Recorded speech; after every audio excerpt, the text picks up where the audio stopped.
Okay, so we check it, and she's, of course, correct. The horn is not working. That should either work when the car is running or when it's not running. It shouldn't really matter. The first thing we're going to do is get our owner's manual out, which will be in the glove box, hopefully, and we'll check where our fuse box location, that'd be one of the first things we're going to check, where that's located, and kind of go from there. As you can see, you got a fuse box here. Your horn is right here, and there's another fuse box over there which has all your relays and stuff like that. So what we're going to do is come over here. First thing we do, a lot of times when a car has more miles on it, a fuse will just blow for no reason. You pop this up right here. And if you're looking at this, you can see the horn is right there, and it's a number 10. So we're going to pop that off, and we're going to pull that out and check it. This is a 10 amp fuse. Of course, you got 10, 15, 20, but you never want to put anything. If it's a 10 amp, you put a 10 amp back in. You don't put something bigger in. Okay, you can see in the middle, this would either be brown in there, or that would be burnt in the middle where that metal piece goes across like that little bridge. So this looks good, so we're going to put that back in. Okay, so we're just going to put this 10 back in. So we assume that fuse is good. Now we're pretty sure that that's correct. So we're just going to put that back in place, clip it. Okay, now I'm not going to rule out the fact it could be the horn is bad itself. This car is 02, so it's got a lot of miles on it. And this is going to be this basic same principle for any car if you're trying to track it down. It's either going to have a dead short someplace, fuse, relay, or your horn's bad. So this right here, it's got a little button you push on the side, pop that off, and now I'm just going power to this. You can use any, I got a clamp in just a straight line, which is the easiest way to do it. And if it makes a noise, the horn's good.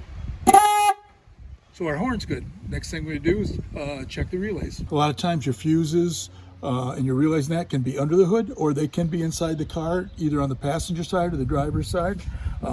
Now if we look right here, and it says, let's see, horn is right there. So pop this off, push on that, pull it off, and this is the third one, just like that right there. So it's this one. So what I'm going to do is, a lot of times if you look right here, the headlight and the horn one, if you look at this, are exactly the same.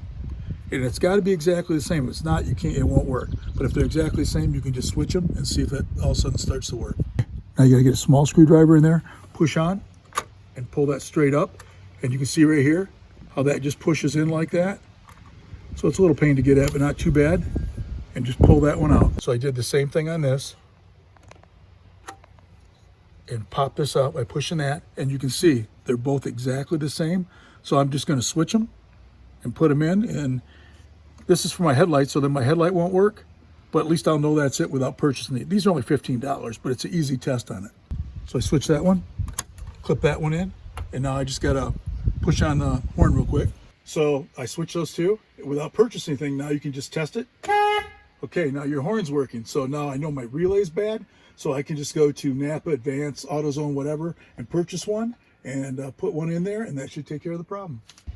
Okay, just a small recap real quick. So the first thing you're gonna do is you're gonna check your fuses, because that's probably what it's gonna be. But if not, I would run a wire from your positive to your horn just to make sure that's working. And if not, I would go right over to your relays, hopefully switch it around. If not, buy one, and then that should take care of it.